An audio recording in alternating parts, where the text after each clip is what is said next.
Hi guys, and welcome back to the channel.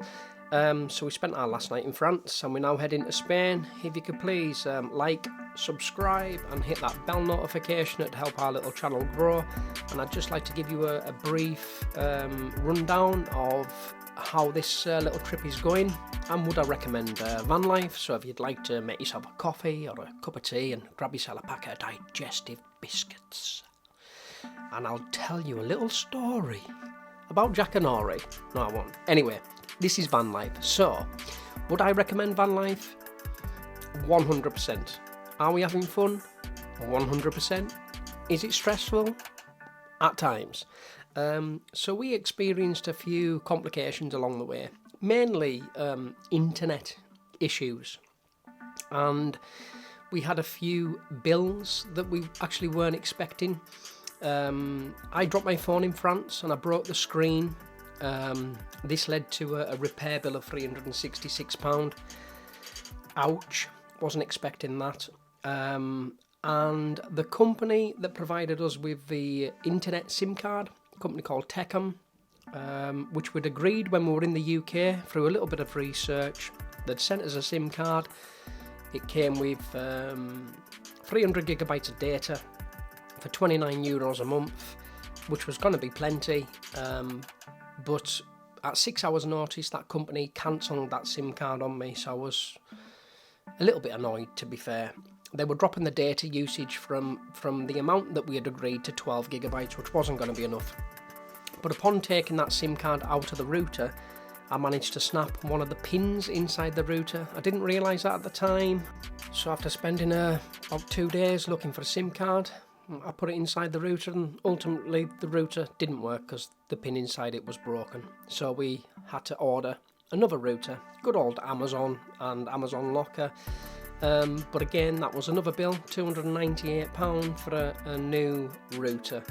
I mean, I was looking to upgrade it anyway, but not on this trip. So yeah, a few little complications.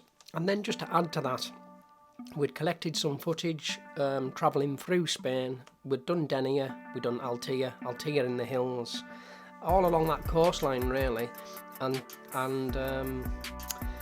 yeah, my phone got a little bit wet in my pocket and literally fell apart.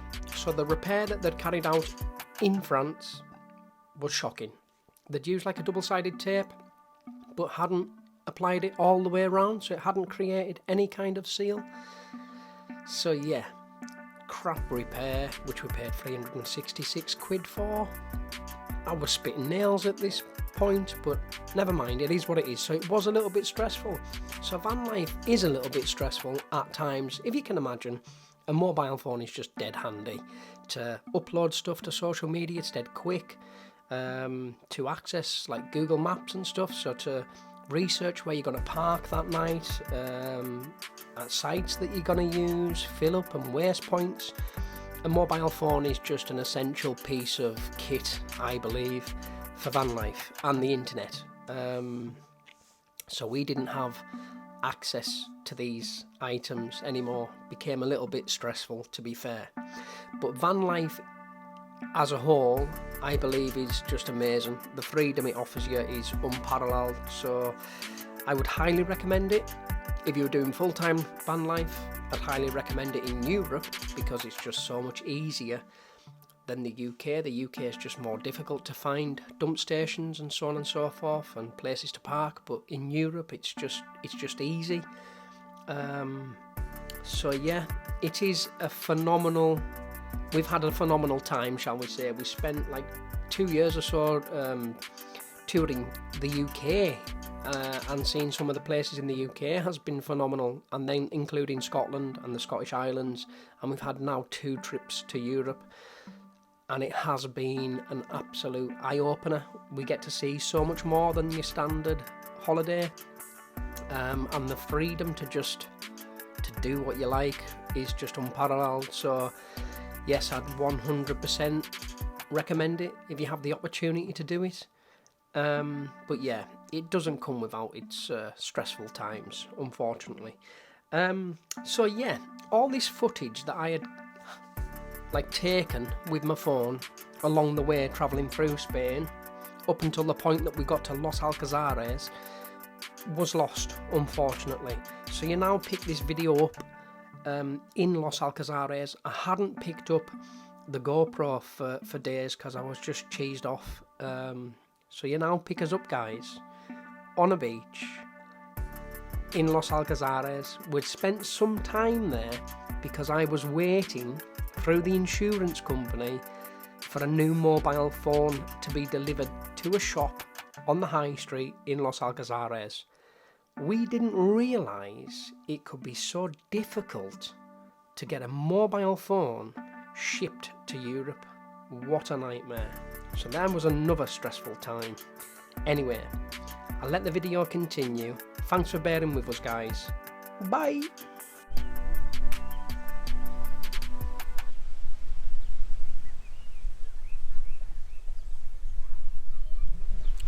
So, I haven't switched this camera on for about a week because CBA kicked in and I was just frustrated. Check out the view.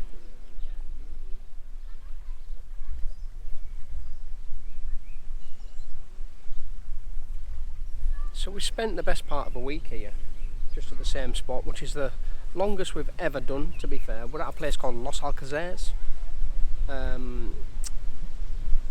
We've had a couple of issues arise. As you'll notice, the posts have stopped, so on and so forth. My phone's broken. The internet has been absolutely shocking, so we've had to sort all that palaver out. Anyway, here's the good news, guys. We are having breakfast on the beach.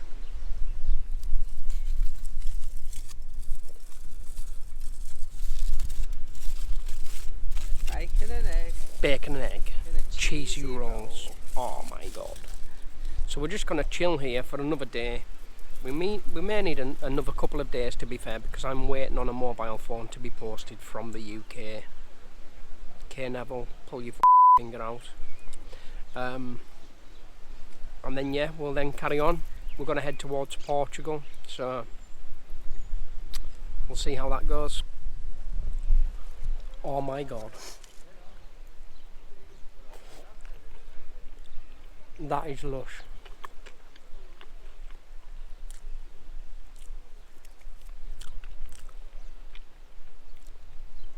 Bacon, egg, cheese on a cheesy roll.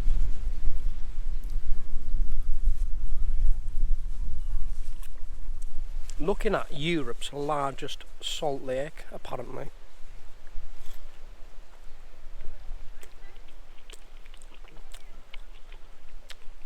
It's fed from the Mediterranean,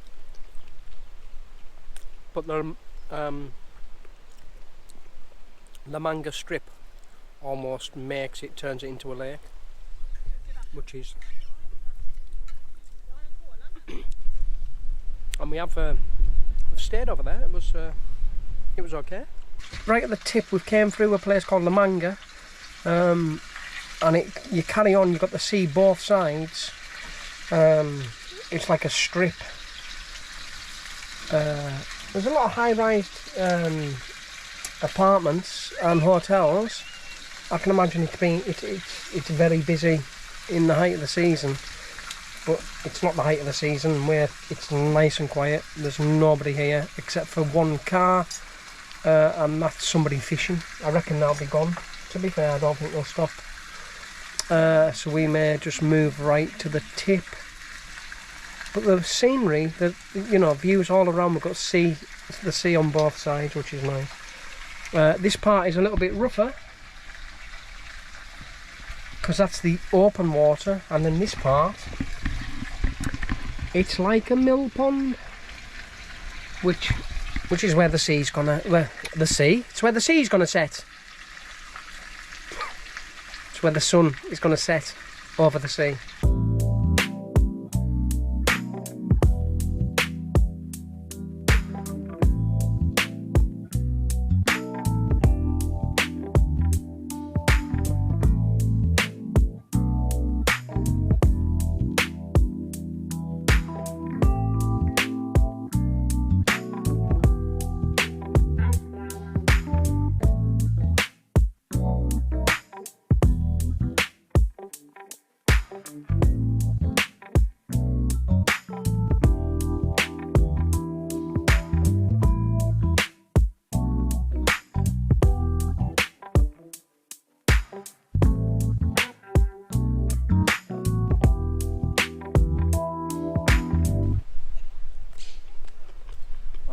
this is nice.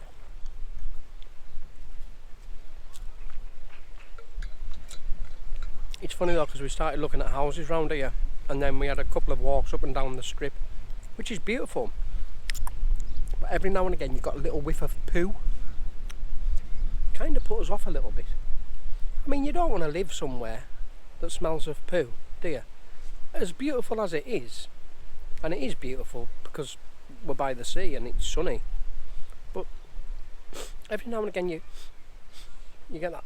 And I don't know whether it's the stuff that's in the water, because there's like a seaweed in the water that's supposed to make the water cleaner, it's better for the environment, so on and so forth. They don't remove it from some of the beaches, it's still present. But apparently it's good in and out the water, helps oxygenates the water and produces CO2, all this good stuff. So we've been like walking along going, oh, I'm breathing it all in.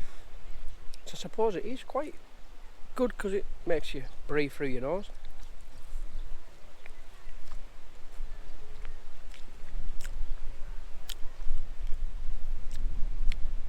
Lush. And Lynn just wants to sit on the beach and look like a mermaid for the rest of her life. Don't you? Sitting on the beach, I can potentially manage looking like a mermaid. I'm not so sure. Might be a big ass. Yeah. If you made it this far, guys, I'd like to thank you for watching. Join us next time as we introduce you to a little place that we started to call home. We just spent that long there. See you next time. Bye.